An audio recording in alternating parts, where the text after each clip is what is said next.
Karen one more time. Oh, yeah. That's crazy, man. Look at this. This is a motley crew of people. I was trying to figure you guys out.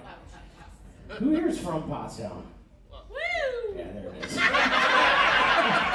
That checks out. You're lost. Where did you guys come from? Where are you from? Yeah, all right, that checks out. Okay, we're all family together today. This is great. Thank you guys for coming out. This is fun. Yeah, I just stopped in to hang out with you guys for a little bit. I also am a teacher, so I also made poor decisions in my life, so thank you. Yeah, thank you for my service. That's cool. It's so weird now. I had to write a kid up the other day, and I never write a kid up. I haven't written up so long. And I just have two rules. Respect and put away your cell phones, and that's too much for these kids. But I didn't realize you have to now, it's all, everything's technology, so even writing a kid up, I have to go into a system to like do it. And I'm like, the date, his name, and then there's codes for like what the infraction was. And I'm like, all right, disrespect, missed cell phone use. I click the Dropbox. First two things that come up, aggravated assault and murder. How did you know what I wanted to do? Who's the teacher that's like, oh, I can have lunch, but first I gotta write Jimmy up for killing Sally. Like, what in the Reading is going on in here?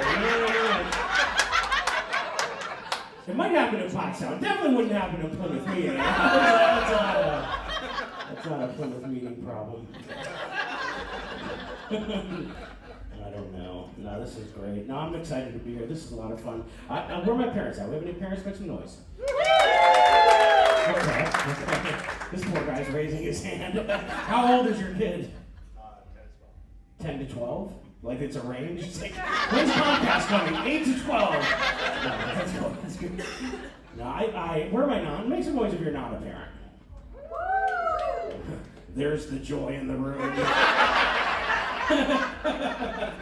Yeah, I didn't realize too, I have two small daughters, and my wife and I are both teachers. I had no idea how hard it was to be the kid of a teacher. I had no idea, and it makes sense. Like, I go in all day, and I have to be pleasant like a customer service person. The day after Christmas is every day at school with these kids, 180 kids. Then I just have to come home and be pleasant to my children? What? I'm gonna start a teacher franchise of rage rooms. Have you guys ever been to one of these?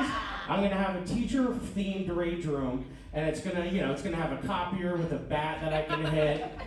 There'll be a room that looks like my principal's office, I'll take a dump on his desk, and then I'll go home. You know what I mean? Like, that's what I'm gonna do.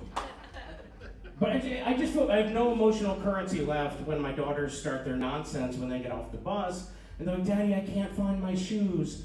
Where's my lunch money? And like, the only thing I have left to say to them is, whose fault is that? And then my wife's like, she's 6. Can you cut her some slack? Or it's not her fault. She's the 1,000th customer to give you a line of shit this week.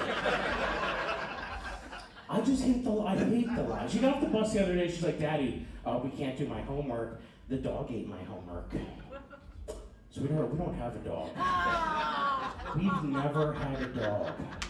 This girl looked me dead in the eyes and she's like, yeah, whose fault is that?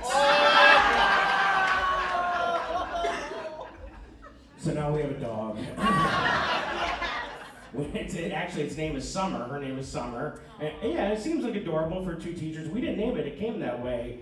And I'm grateful because I had a lot of stress about a name. I named our family dog when I was in 3rd grade. And I named it Becky after my 3rd grade crush. That's not the reaction I expected. I expected more of a you guys where it's like, really? Like, is this guy got a Netflix special but for a whole different reason than comedy? And listen, I was like 10 years old. Like, I didn't have like an altar to her in my locker, I was an old soul, all right? I believed in the law of attraction. I was like, you know what? If I can get attention and kisses from dog Becky, then maybe human Becky and I get into some heavy petting. You know what I'm saying? I just thought, and I'm not here to tell you the secret's real. I'm not. But I will tell you that in junior year, 8 years later, I took Becky to prom. I'm sorry, I took human Becky. I took human Becky to prom. And that's a true story, yeah, thank you. And you're saying, well, are you still with her? No, she actually left me before the end of the dance. Yeah, she didn't like being called human Becky.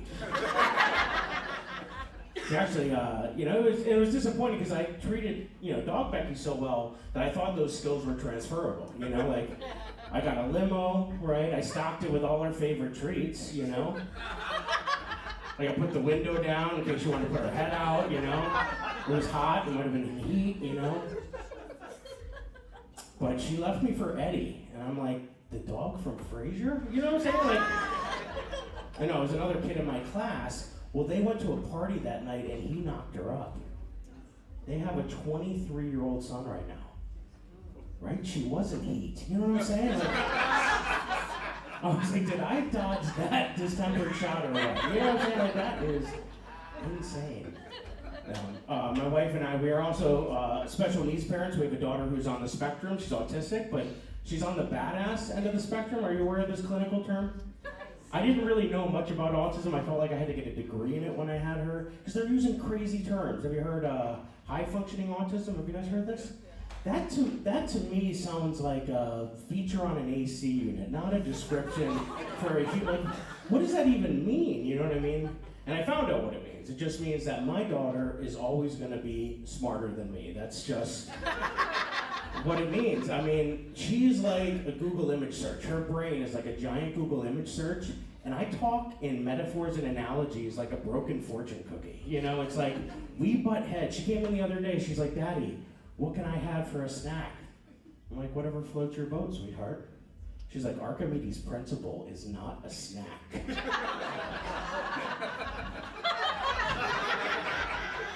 First of all, I'm like, what are you talking about? She's like, well, Daddy, that's what floats a boat. Like, if you say so. No, Daddy, I didn't say so. Archimedes said so. I'm like, the goldfish are in the pantry, sweetheart. You know what I'm saying? During the pandemic, she was in first grade. We had a note come home. It said, Alicia's been using the F word, but she's using it appropriately. Right? I'm like, fuck this fucking pandemic. What are we talking about? Like, was this good news? I mean, she was diagnosed nonverbal autistic. We didn't think she was ever gonna speak. I was like, you're telling me she's using fuck appropriately in the first grade? Honor roll certificates. Where's my bumper sticker? My kid curses on a 7th grade level, all right? All right, listen, she's in the car. I gotta go. I was just stopping by real quick. She's driving me home. I've had a few, so. All right, well, it's been a pleasure. Thank you so much.